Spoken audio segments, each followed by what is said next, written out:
for today. Hope you're doing well. And again, please feel free to share anything we're doing. We just want to spread the gospel, try to bring a little bit of common sense to the Christian world that sometimes seems to be lacking a little common sense. I want to talk to you about marks. Marks. I think we've done this a long time ago, but I think it's worth speaking to again. We hear all these people, they get all caught up in the mark of the beast. The mark of the beast. And if you take it, this shot supposedly might be the mark of the beast according to some of these so-called great mental giants on Facebook and other social media joints who claim to be prophets and great theologians.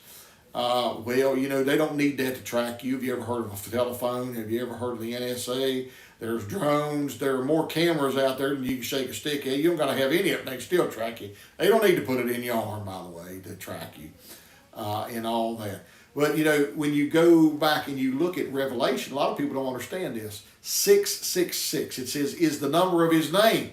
They don't understand Greek numerology.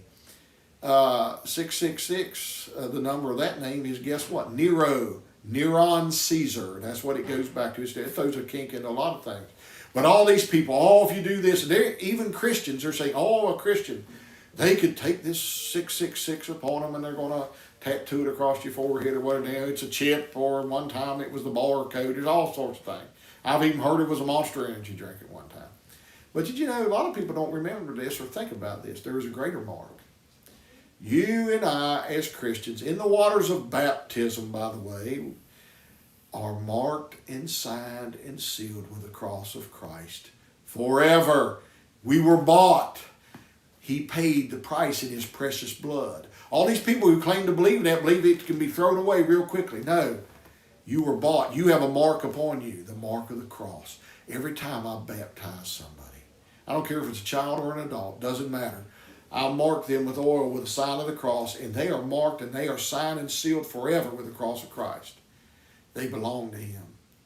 In the waters of baptism, we belong to him, which it says is our salvation. Go back and look, 2 Peter chapter 2, verse 20. It's there. Go read it.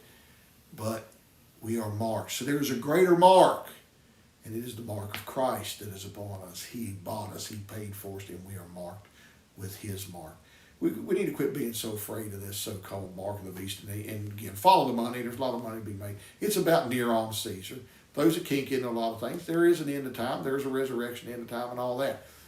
But we've got to quit being so afraid and just so torn up about something that really is not for us. We have a great mark upon us, and that's the mark of the cross.